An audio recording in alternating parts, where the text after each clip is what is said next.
So myself and Rachel have come to Glasgow for the weekend, but we've just popped over to Edinburgh to meet Richard Lucas. Some of you might remember we did an interview with Richard back last year. It was our first ever interview that we did with Wake Up UK. Richard is the leader of the Scottish Family Party. He is fighting the RSE or sex education up here in Scotland. He's been fighting it for some time, Richard. We've had a lot of lesson contents from Richard. What we show you from Scotland is what we've got from the Scottish Family Party. And I've explained to you before about the 100 lesson plans online. And you've got to actually go into each lesson plan to look at the links at the bottom, watch all the videos. So it's a lot of work, a hell of a lot of work that Richard had put together for us. And that's how we've got our lesson resources from.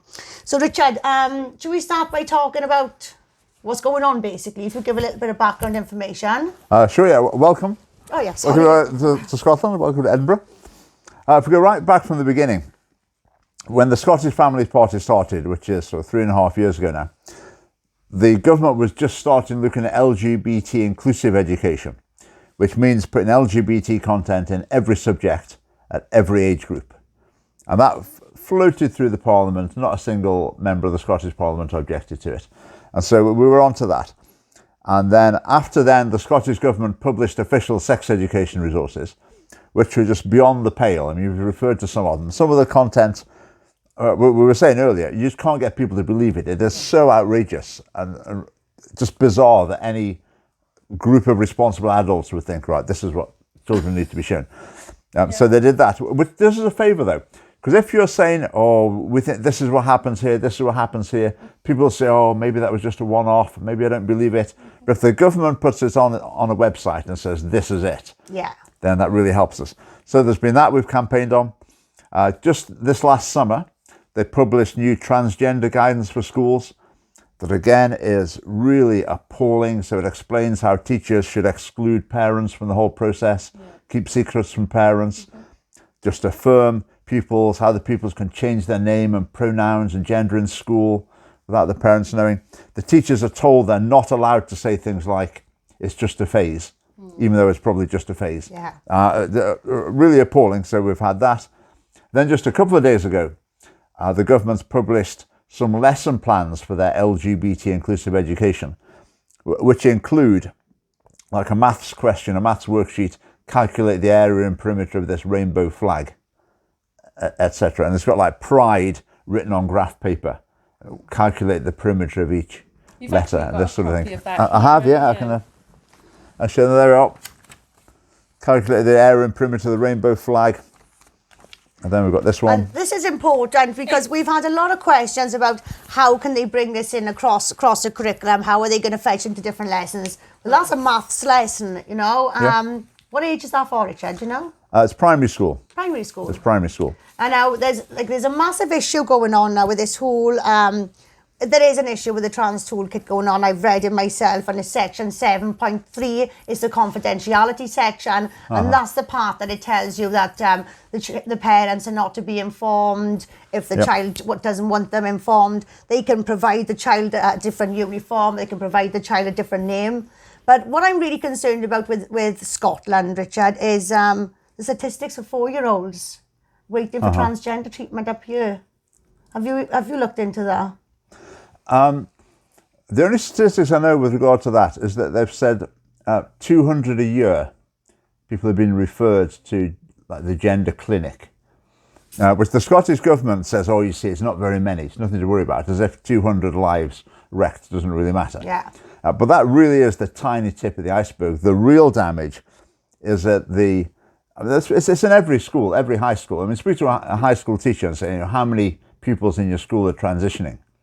And it's a good number. I was speaking to a teacher in Edinburgh a few weeks ago. She said a week doesn't go by that the staff don't get another email that there's another child transitioning. So the number's doing that. No one knows how many, but it's a huge and it's number, 80 to number. 90% change their mind by adulthood. But they've got a solution to that, because puberty solves the problem. So the solution to the solution is puberty blockers.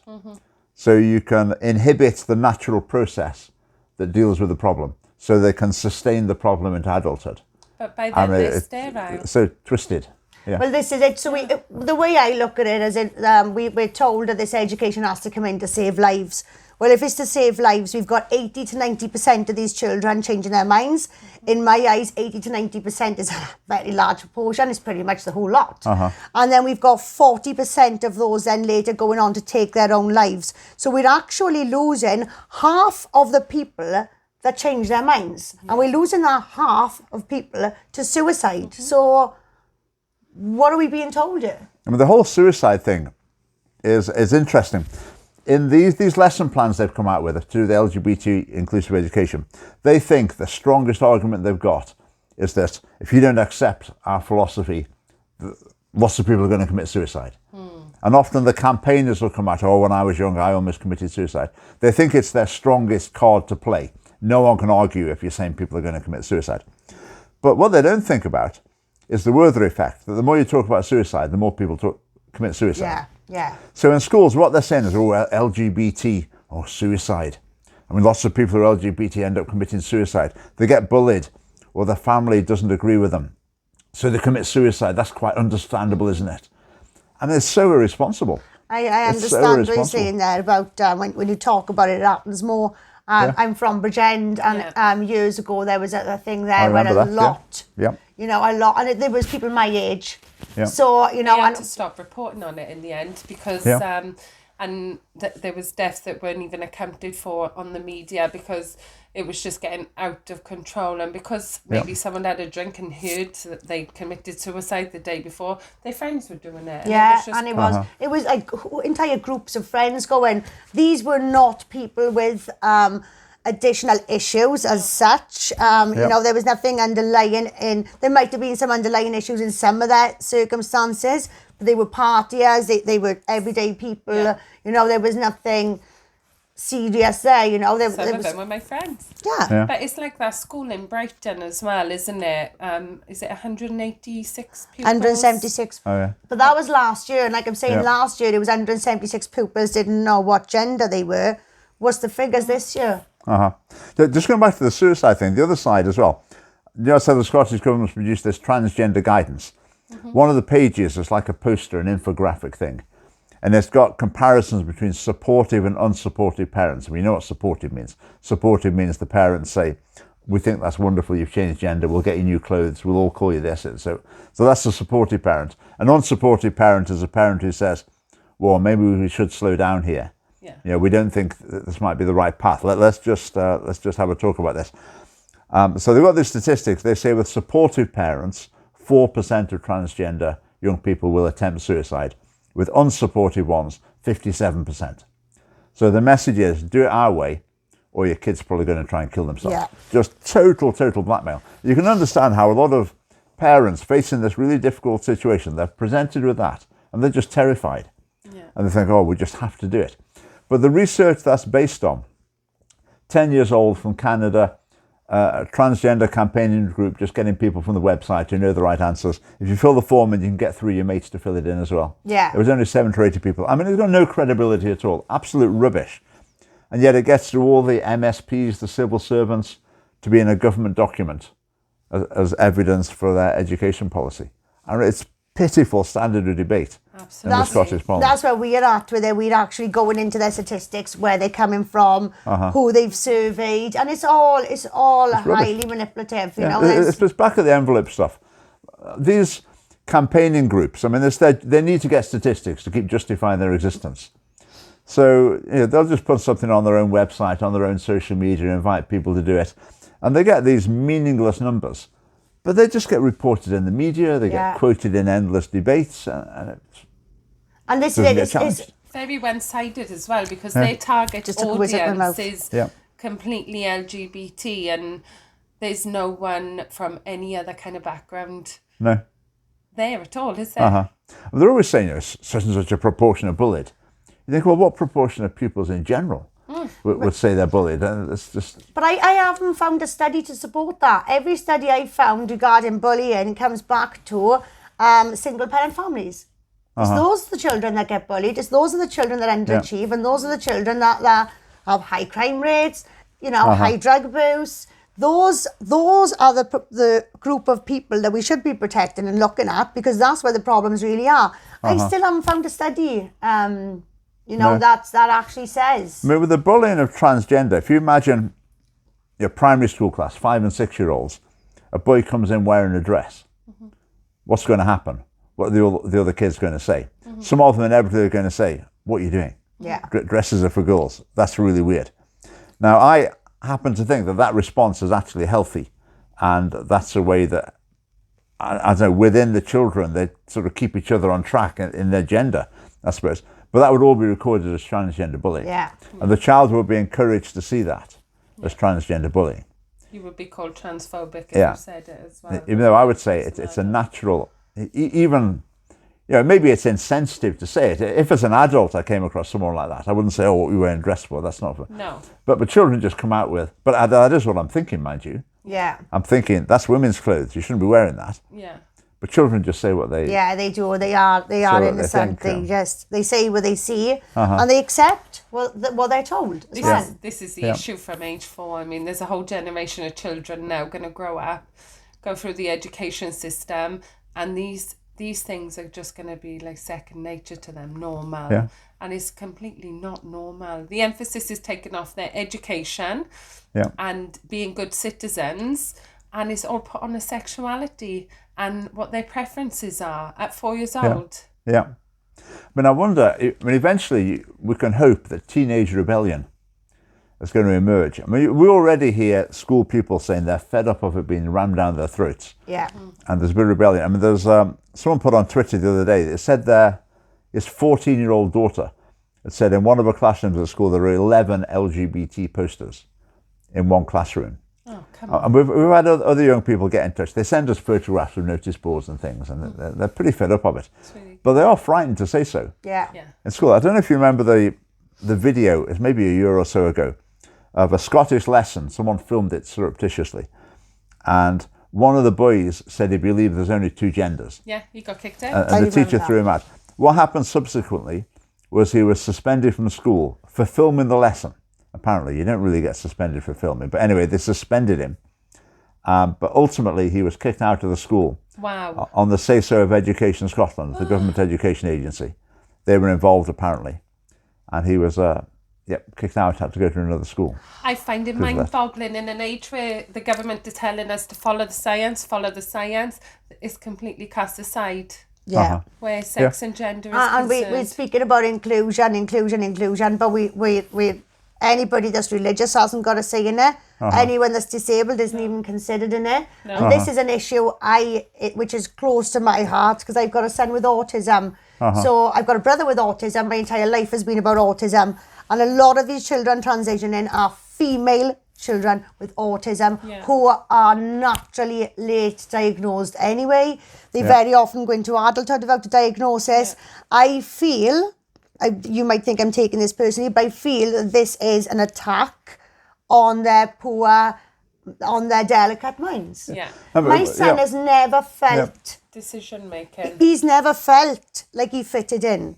He's never felt... He's been desperate to fit in. If I said to him, this year will make you fit in, he's going to go for that thing no matter what it is. No matter what it is. You know, and that's what I'm worried about. I also have a parent as well, that if this was when I was young, I would be called Keith now. Because my mother would love that. My mother would love the attention. My mother would love the welcoming from the community. And with the Tavistock ruling, they've gone back now and said the parents can consent on behalf of children. I think it's very dangerous. Yeah. I mean, there are teenagers now, like late teenagers, I've heard saying, I'm glad it wasn't like that when I was in primary school. Because I might have thought, maybe that's me. Going back to the factors behind it, behind like gender confusion. I mean, the Scottish guidance is just, you do not even begin to think about that. Whatever the child says, and if a 5-year-old says, I think I'm a girl, then they've discovered the truth. And you've just got to treat it like that is the absolute truth. But I think, you start off by saying, well, let's have a talk about what's going on in the background here. What are the factors that are leading you to this? And often I think in like vast majority of cases, there are things that can be identified that have led to the confusion or the tension or whatever. But the line in Scotland is just you cannot explore this. The other side of the coin here is, I'm sure it's the same in Wales, they're looking at a law against conversion therapy, Yeah, they so-called, are. Yeah, that's what's going on. which covers quite clearly, like counselling someone to say, are you sure about your gender change? And they're talking about it in the Parliament now, so the very early stages. I mean, a bloke giving evidence last week said, even if someone like prays for someone, that they'll become happy with their own sex or whatever, that would be illegal. But he said people can pray in their own mind as long as they don't speak it out. Oh my God. So we'll have the situation where at school, teachers are saying, oh, that's great. Okay, you're a boy. That's fantastic. We'll call you a new name. As far as we're concerned, you're a boy now.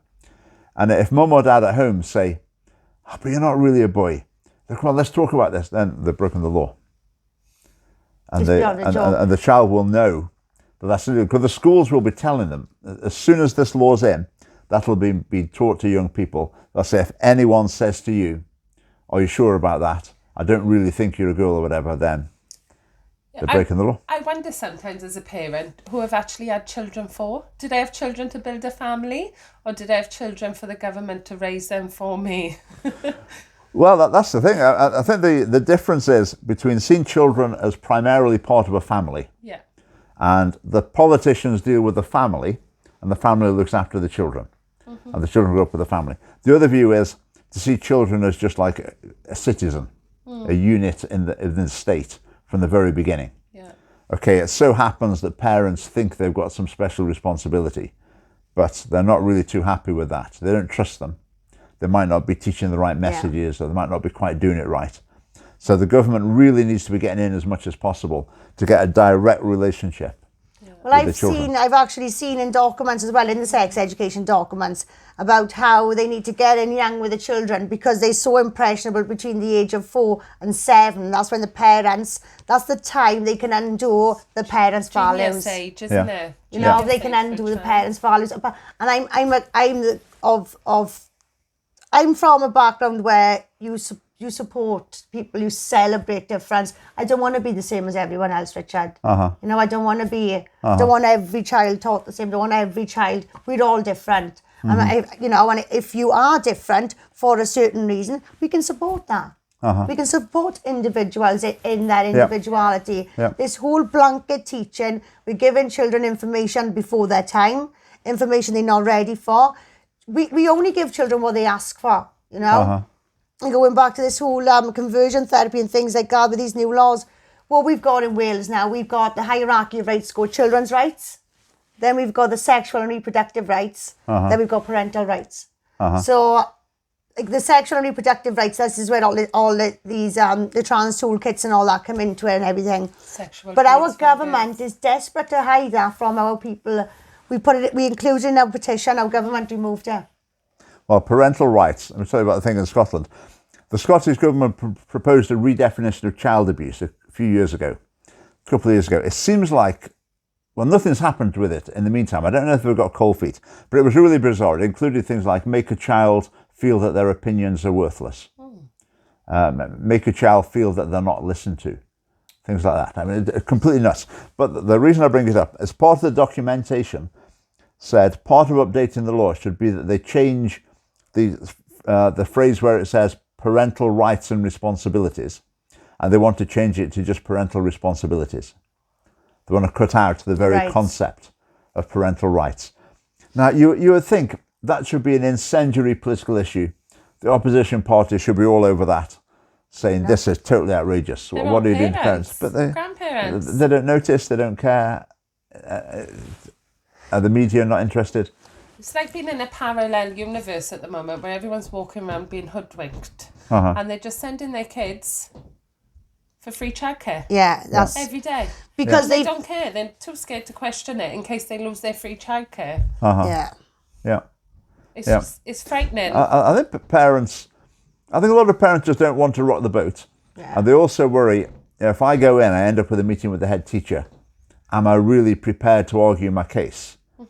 And maybe they're not quite confident to do that. And then they also fear the repercussions. And also as well, if you go into a school as a parent and they say, we've always done this, and you feel a bit thinking, well, if they've always done this, You know, what do I think? And another example I pointed out the other day as well, what we find is people won't speak up because maybe they've got a gay nephew and they believe that if they speak up about this whole trans issue and the ideologies coming to school, they believe they're going against their nephew's situation, when that's not the case. No. That is really not the case because there's splits within these communities anyway. And as adults and responsible citizens, we should learn these things ourselves and understand the differences and understand what's going on within these communities, because we can't just assume that if we open our mouth, we're going against somebody we know. We're not doing that. Well, it's adult ideology placed onto children's little minds. Yes, it is. Well, I think with a lot of these things, I was thinking a lot of these areas, they do need to be taught about at some stage, at an appropriate stage. But even at that stage, the question is, what's the message going to be? Because they're controversial issues. I mean, transgender is massively controversial. Yeah. When I would think, I mean, the media have been working on it to win over the population, but they're a long way short of doing it. Yeah. A massive number of people who are not convinced at all. With the LGB bit, I mean, there's a substantial majority who'd be more or less on board for that way of seeing things. But there's a substantial minority that take a different view on it. But they're completely steamroll it. Did I say I went to the launch event for these LGBT inclusive education things the other day? It was online, Microsoft Teams. A government event, basically. So you could put comments in. I put 3 questions in. I said, do you think these resources might alienate pupils with more traditional moral values? I said, do you think these resources are just presenting one perspective and they're excluding other perspectives? That's the sort of thing. There was another one, the same sort of lines. So they just kicked me out of the meeting. I mean, as far as they're concerned, I may as well have gone on and said, you know, F off, you bunch or whatever. Yeah. It's just, you know, there's goodies, that's them. And if you're not in that group, you're just beyond the pale. We don't even talk to you. We can't even contemplate engaging with you. What is You've the just got to point be in even kicked out. hosting these meetings when you're just going to have your one-sided... Well, it was teacher training. It's the government presenting us new resources. I mean, this stuff. Presenting this stuff to teachers, commending it. And I came and said, well, do you think it might be alienating for people of more traditional moral values? Delete from meeting. It actually says LGBT rainbow flag on there, you know. Find out the area, the perimeter of the LGBT rainbow flag. I mean, that's even worse maybe. I mean, pride. I mean, LGBT pride. So that's pride in being transgender. So people should be proud that, in my view, have experienced gender confusion and, in my view, haven't taken the right route out of it. They haven't taken the right resolution to it, if you like. But people should be proud of that. Now, if people do want to be proud of that, that's entirely up to them. But to imply that you have to be agreeing with that in order to learn about area and perimeter in primary school, that's wrong. Is just unbelievable. The thing I said about it, it just reminds me, I remember years ago seeing a maths textbook from Nazi Germany. And it was like, calculate the area of this swastika. Oh, there you go. I thought, now, we mustn't get carried away, but I thought the parallel is that that's a regime that's just trying to push its propaganda through every possible channel. Every subject at school. So that's what they do, calculate the area of the swastika. In Scotland, they're trying to push their agenda through every possible channel. So we've got to calculate the area of the rainbow flag. I mean, the question's rubbish as well. It doesn't even make sense, but that's by the by. They wouldn't have worried about that, would they?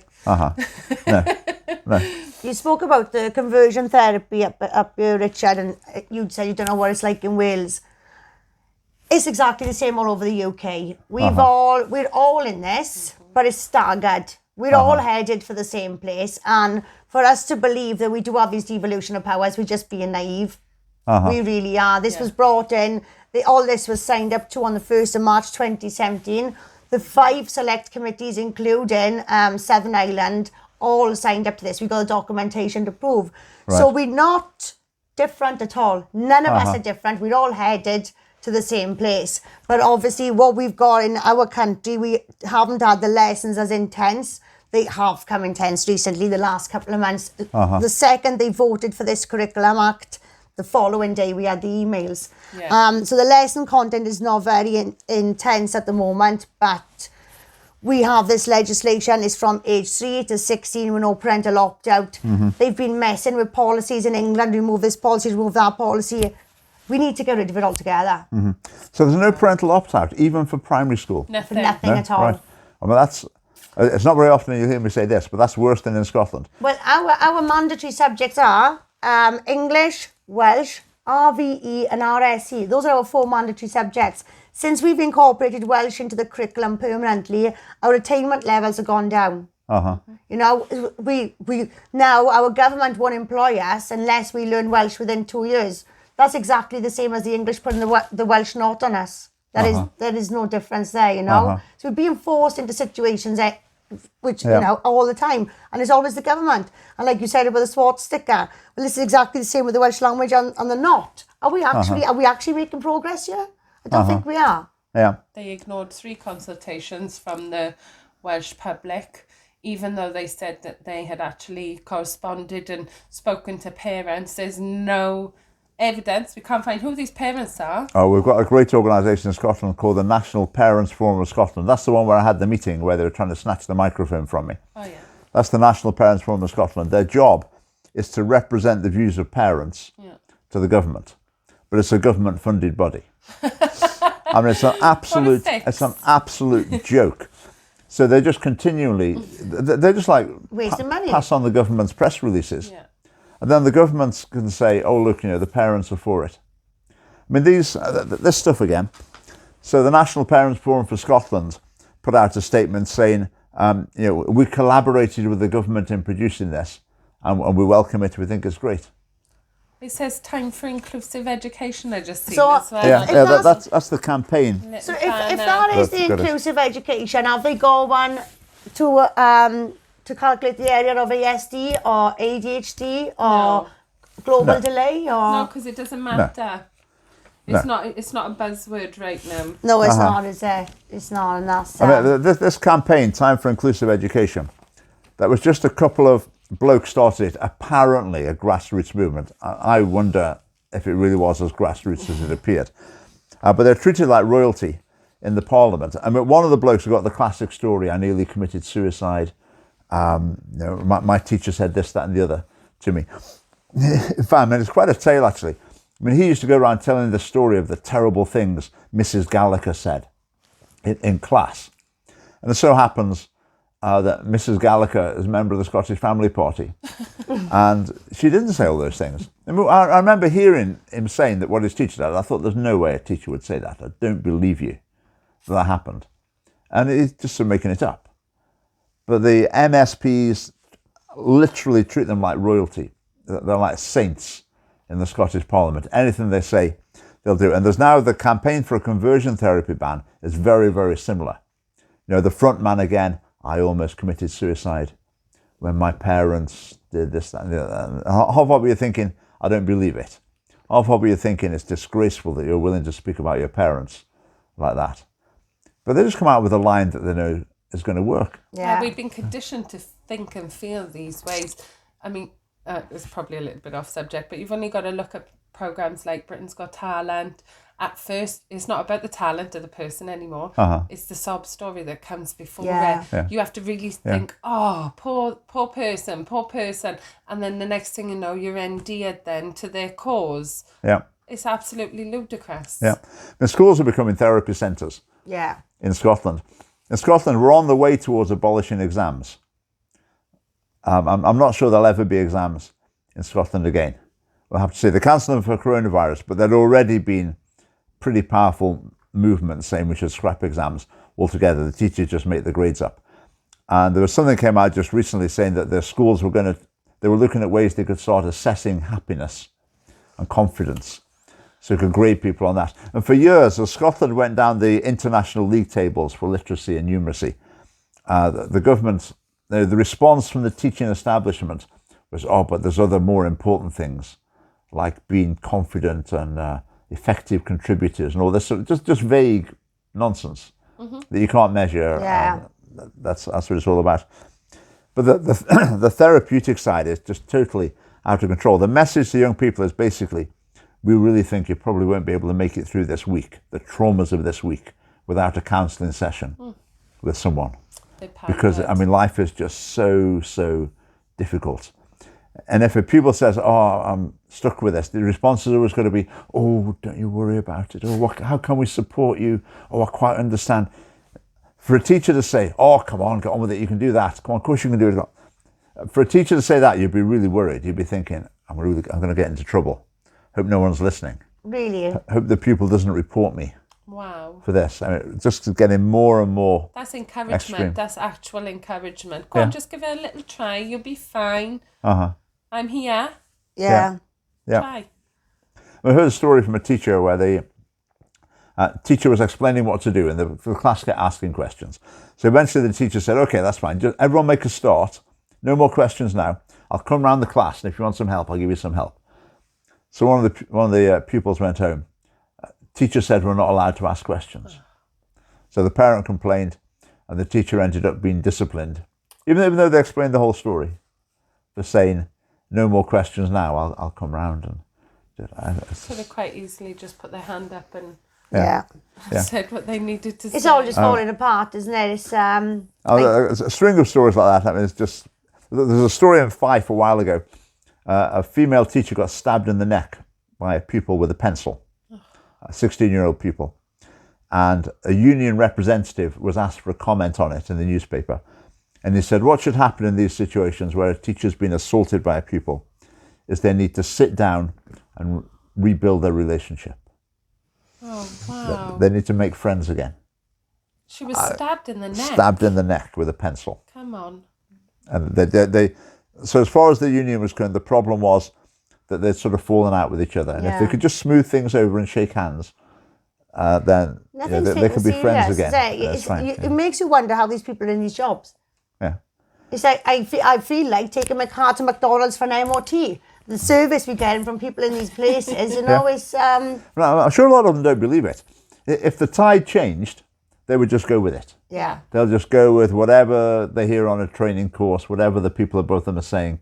They'll go with the flow, anything for an easy life. Parrot the same lines. Every teacher I've spoken to in Wales is absolutely mortified, and they've all said, "I will not be teaching this." Every single teacher I have spoken to. Yeah. Some of them have called me liars. Some people just laugh, and scoff. But the ones who really listen and understand that there's no way they'll teach it, they say. Yeah. So we're going to lose a lot of good teachers then, though. Yeah. So what are we going to be left with? But I know one teacher in England, very definitely a factor in her leaving teaching, was she got fed up of all this sort of thing. The Scottish Government's transgender guidance for school has got a section on how to deal with teachers who object to it. And it's quite chilling. It says if a teacher has got reservations about this approach, then explain to them that all teachers have got a responsibility for the well-being of the young people. Wow. So in other words, if you don't think this is right, you don't care about the young people. You just want to see them harmed. You're a really bad person. To be a teacher. Well, we are kind of taking that approach ourselves, but what we are doing is we're sending information to the schools with evidence, and if the teachers don't respond and don't look into it, we're holding them responsible. They are being reported as individuals, So it's got to explode somewhere. It's got to explode somewhere, and we've got to keep applying the pressure now. We've got these small organisations all around the UK.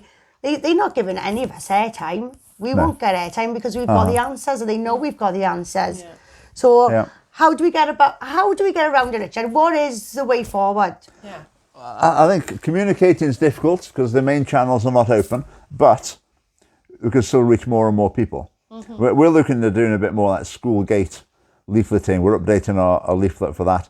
We had our protest at the Parliament. This is what we wanted to speak to. That was great. That's fantastic. I think it was well over 100 people, maybe 150 or so. Yeah. I think that's pretty good. Yeah. During a weekday in one location. So we're going to do that in some other locations as well. Doing this at the Parliament, okay, it seems like the right place, but there's just a few tourists milling around and people for the next protest and the one before or whatever. Mm-hmm. But if you go to other places, other town centres, you get real people, if you like. So if we've got our placards, people will be intrigued. People will come and talk.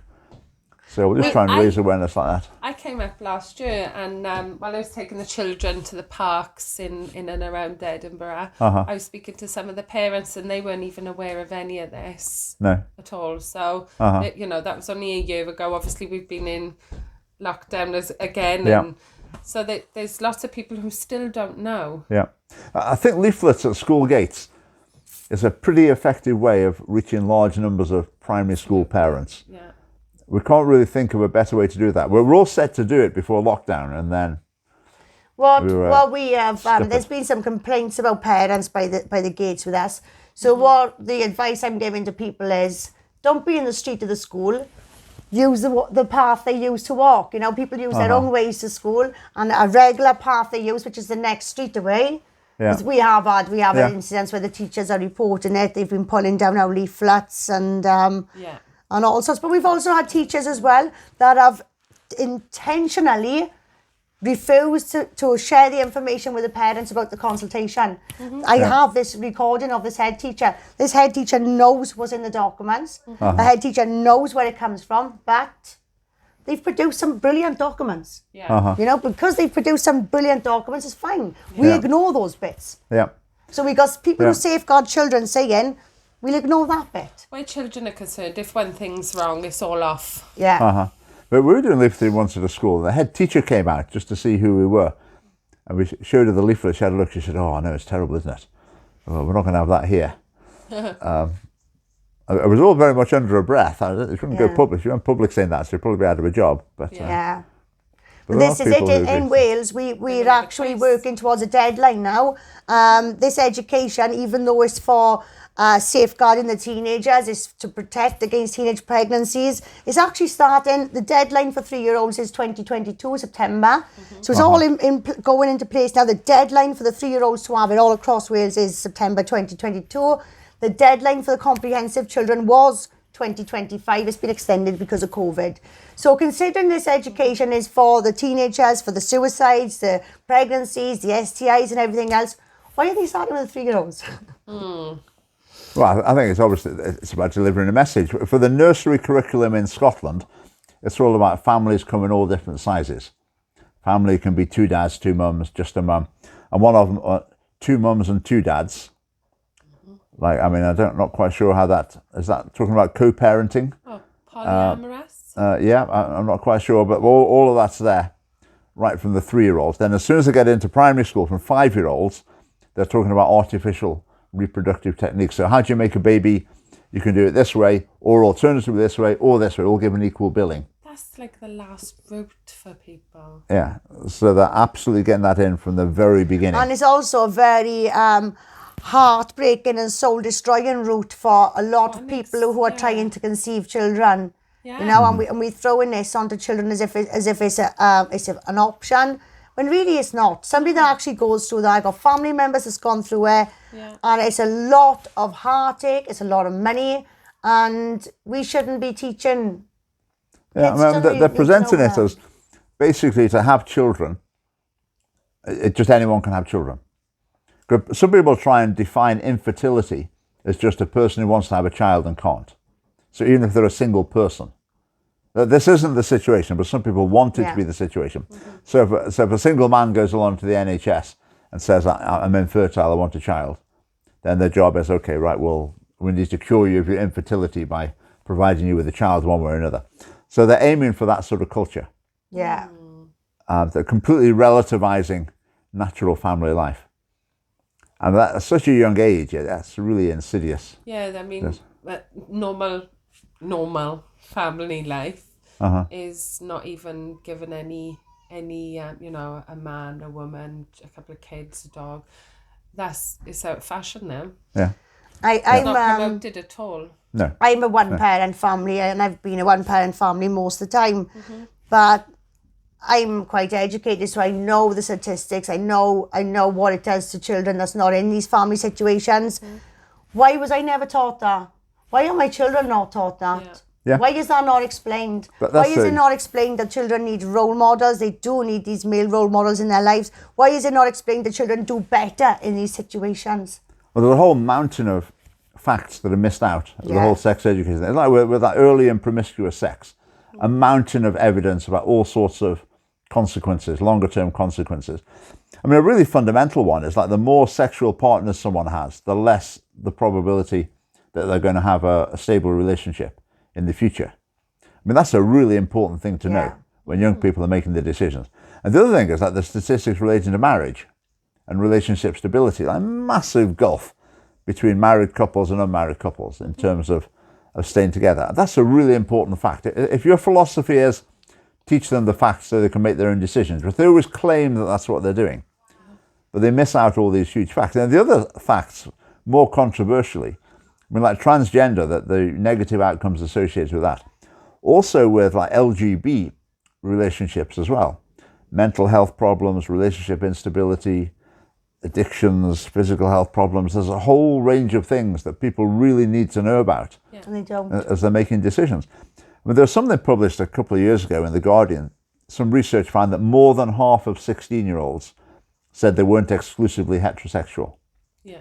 So that's a massive portion of a generation who are thinking, I'm open to experimentation here. Yeah.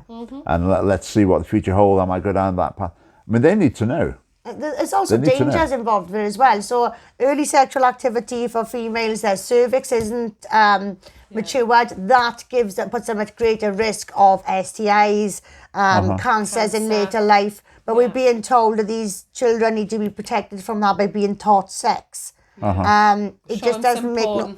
Yeah, and well, porn is addictive, but we'd encourage children to look at porn. Yeah. We know. I think Ted Bundy made a statement just before they executed him, and he said every single offender in here, without exception, is addicted to pornography. And then we've got those fantastic lesson contents from Scotland. Yeah, you know, they might as well be John Lewis advert with the pictures and the music. And now, in the olden days before the internet, whenever you had a news report of some sort of serial killer or sex attack or whatever, in the report of the court case or the police investigation, it would always say found to be in possession of large quantities of pornography. Well, that regular as clockwork. But you don't get that anymore so much because it's all online. You don't have a pile of things in the wardrobe. But it's the same sort of thing. But completely desensitizes children to it. Again, a problem for me is obviously I'm a criminologist. Child sex abuse is my thing. And our policies throughout the UK, we're heavily reliant on DBS and victim resistance. So victim resistance could be anything. That's enough to protect the child. So adult genitalia is ugly, you know. So if you've got a small child and they see adult genitalia, it's quite ugly for them. But now we're asking them to put condoms onto adult-sized genitalia in the classroom. That is desensitizing them. So to me, that's broken down a barrier of safeguarding. I think like embarrassment is a good thing. Yeah, of course it is. About sex. But the mission of the educators is to break that down. The philosophy is the more open you can be about talking about sex, the more you talk about it, then the better. But they're basically teaching them, explicitly teaching them to be able to talk to each other about having sex, so you can negotiate and agree consent explicitly. What do children do when they're curious as well then? You know, they're basically giving them a guidebook to just get sexually active younger. And there's a moral side as well. Now, I believe people's conscience says to them, you shouldn't be doing this. This is not right. But if your teacher and your next teacher and your next teacher are all saying, no, that's fine, it's fine, you know, if you feel like it, that's all okay. But it's in a document, Richard. It's in a document and it's telling the teachers it's okay. So they're not going to question that. No. You know, if it's in a document and it's been handed down, and that's what we get a lot of, you know, it's not going to happen, it wouldn't happen, they would never do that, it's there. I'm a teacher, I should know, yes, you should know how to teach, and teach you will. You know, because when that document comes into your school, you will do as you are told. In Wales, we're actually having the schools inspected, through UNESCO. So they will actually be going into the schools to check that they're actually doing it, that they're actually implementing it. Yes, it's coming. So we seem to be the last area to be getting things, but it seems to be very radical with us, and it seems to be coming hard and fast. Now, you know, they literally smacked us across the face with that. If there could be a genuine national debate, I was saying about this transgender guidance the Scottish Government's come out with, if we could have a referendum on it, where you have a campaign on each side, 4 months, the media has to be neutral, You have to give 50-50 to each side. It'd be finished. Yeah. It'd be absolutely finished.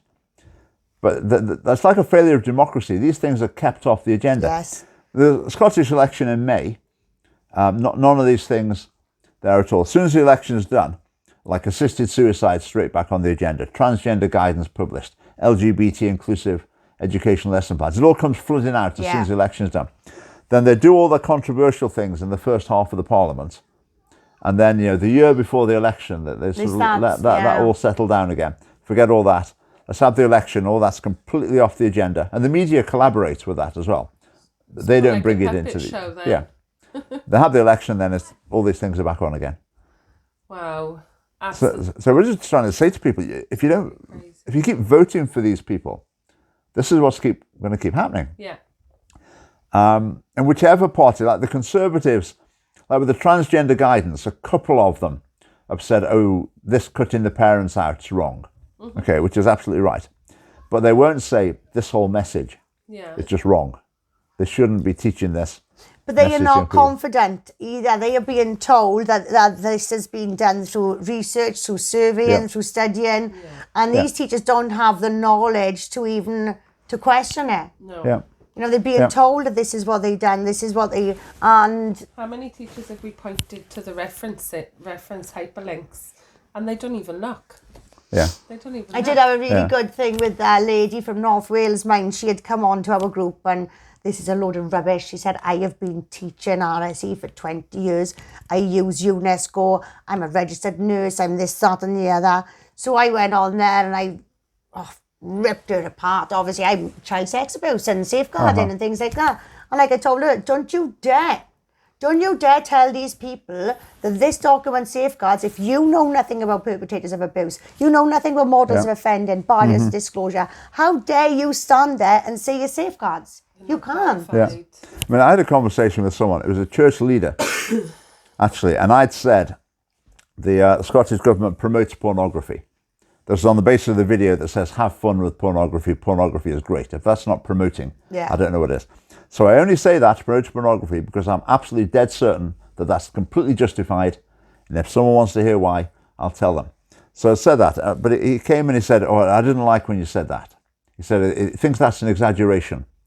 It doesn't come over well when you say that. I said, do you think it's true? It's factual. No, I think you're exaggerating. So instead of saying, where's your evidence? Can you show me the evidence? Which I'll be more than happy to show him. They just don't like the idea that you're sort of rocking the boat so much. Could you just smooth things over a bit more? No. We don't want it to be quite so fraught. Well, we had Caroline Jones who spoke in the Senate, and she mentioned the masturbation now within the documents from birth. And somebody had actually filed a complaint against her that said she did that to incite hatred on social media. So obviously she was investigated and she had to provide the evidence. Yeah. Case closed. Just like that, case closed, but they didn't say nothing more about it. No apology. But we are still liars. We are still liars. We are still the conspiracy theorists, and we are still... we're still rocking the boat. And we're going to rock it straight through this storm. Yeah, we've got to. This is it. This is our opportunity now. England, they've been fighting policies. Now they've got But this is it. So we've got these curriculum acts in place now. They're not going to... Like for Wales, that's not going to move now. The last time it was changed was 20 years ago. We know where they're going with this. We are not fighting policies. I'm not going to fight a policy. It's ambitious and it's massive, but we've got to challenge the act. We've got to challenge the act. Otherwise, what's going to happen when we go? So this is the only way we're going to do now. So we've got to sit down with our team and we've got to really thrash it out. But I think we've got a good team, Richard. We're connecting with all the people that's been fighting this for a couple of years and that's come up against a brick wall. And we do feel that Wales is the place now to, if we can't set example in Wales, the UK is gone. Well, our motto as an organisation is, it's not political, it's parental. It's not religious, it's parental. This is a humanitarian problem. And if we can all forget the other aspects of what we strongly believe for the children's sake and the good, I mean, these kids are what our whole lives are about. Yeah, absolutely. We all agree it's wrong. Yeah, it's wrong. and it's got to go. Yeah, so simple as that. We all agree it's wrong for all different reasons, but bottom line is it's dangerous to children and we can prove that. Yeah, I mean, for instance, we're working with Muslims who are strongly against it because that's their religion, but they understand that this is humanitarian. So where people are coming across now and seeing our actions, and they're like, oh, you're with them. Yeah, but they have the same values for these children. And I think that's the only way we're all going to grow in strength is if we all get together and all stick to the same message. Yeah, absolutely. And people have got to give the issue the weight it deserves. Yeah. If when it comes to election time, people will think, oh, I was up in arms and that's completely wrong, but there's some other things that are more important. Yeah. So actually, it's not. But then it's going to carry on the way it's going. It's only when people start saying, so instead of writing to an MP or assembly member, they call it, instead of writing them a stiffly worded letter or whatever, the letter needs to be, right, so are you going to change? Are you going to stand up in the Parliament and oppose this? Or... I'm sorry. Okay.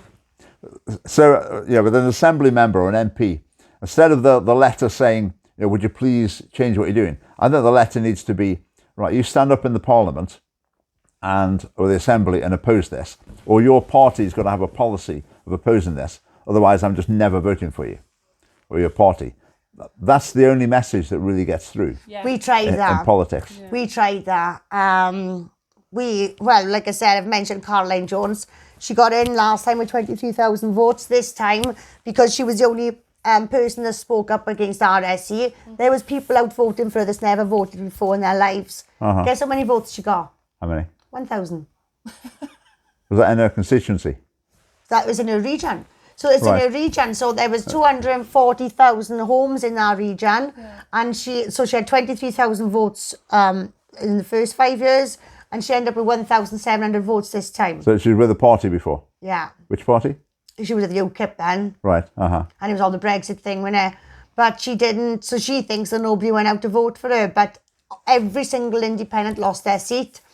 The independent from North Wales wasn't even on the ballot sheet. Yeah. Things are, 1,000, that's not an insignificant number of people. I mean, if you put those people together in one place, that's a good crowd of people.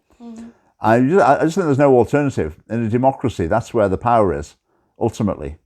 People get what they vote for. Yeah. And if people are not prepared to put it high enough on their agenda, then it's not going to change. But if they are, then it will start to change.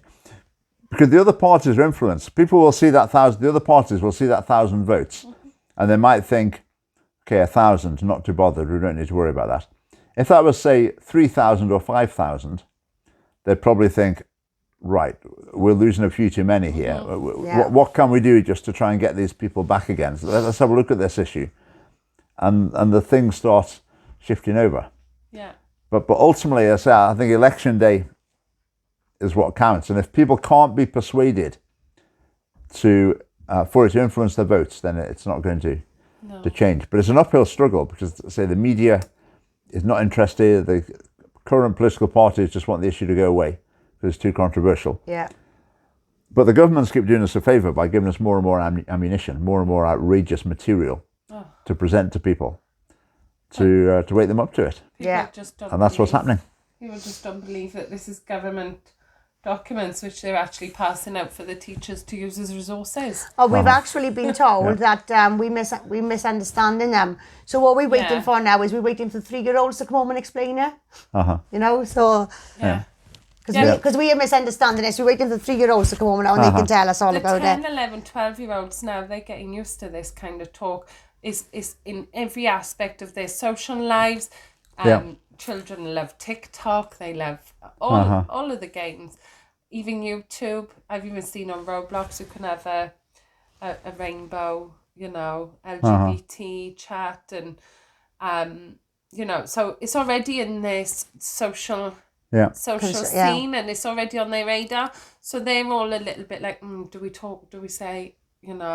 And they don't really want to because of all the phobic comments that would come off the back of it. But the worry is, imagine sending your 4-year-old to school and they're just totally brought up to believe that all this is completely normal. Yeah. And the parents in the house are abnormal. And Yeah. the parents in the house don't even know. Yeah, but Yeah, they are led to believe they'll that think their views parents are abnormal compared to other people. Yeah. It's just that they're a bit thick. They just don't understand. Yeah. The guidance the government's brought out, it talks about how to deal with parental objections. One of the things is, help them to clarify their misconceptions. Help them to understand better. Right, Because if they okay. just understood better, then they'd agree with the government, obviously. The problem is just that, they're a bit thick and old-fashioned. Do you know what's more concerning as well? It's a big, massive topic, mental health. And there's children who are not having help for their mental health problems as it is, be it ASD, ADD, autism, whatever, just normal teen life. Some people, kids have it a little bit harder than others. And so I want to know how they can all of a sudden, when CAMHS was busting at the seams in Wales with a 2-year waiting list for some pupils, why now can they create all this confusion for children? Where are they going to get the extra pot of money from? Where's the mental health services going to come from for these children? Who are they going to call when they're suicidal? Because I can tell you now, you can't get into a mental health unit in Wales at the moment unless you're literally bleeding or you've taken an overdose. Yeah, but this is it. People who are reading these documents don't know how buckled these services are. For me, I use the service. All I get are 2 10-minute appointments twice a year for my son. If he's not on medication, they don't want him on his box. So people, they read, oh yeah, we got CAMHS support for these kids that's got problems. Anybody reading that, they don't know the actual day-to-day runnings of it, So they're going to look at that document, and that's why they go for it. That's why they accept it, because they don't know. Like I mentioned in a lot of my work, I mentioned children don't have rights. Okay. And they always come back with these comments, I don't agree with that, I don't agree with that. Well, I'm an additional needs mother that's fought every day for my child's rights. Yeah. A child does not get their rights unless they're in a situation or an organisation that they have to fight for them, or they have to enforce them, or is suited to the adults around them. Right. Children do not have rights automatically, and this is another thing that gets me as well. This is children's rights, the right to education. Children don't have rights. They don't have rights unless somebody is there enforcing them for whatever reason, whether that's their personal agenda or whatever. Children don't have rights unless they are fought for, So I don't understand why they didn't put more emphasis on children's well-being, their mental well-being, and building stronger children who become strong-minded adults who, okay, you are going to get some adults who are gay, you're going to get someone who's trans, there are going to be these individuals, and that's fine. But why are we not arming them with the mental strength to deal with these challenges? Well, in Scotland, they claim that they'll have lessons on resilience and this, that, and the other. But that's completely against everything else that's going on in education. Because really, these lessons, you don't learn them by having a lesson on being resilient. You learn them through your whole experience of school. You have your ups and downs and knocks and challenges and disappointments and whatever. And the teachers challenge you and help you through it and whatever. And that's the way you really learn them. But all of that, the mainstream of education, that's all turned into like a therapy centre that's pampering them and discouraging resilience. But then you have a lesson every now and again where you colour in a pretty picture about resilience or something. So they will say, we're focusing on resilience like we've never done before. They hadn't used to have lessons on resilience, but look what we're doing now. We've really woken up to it. But it's nothing.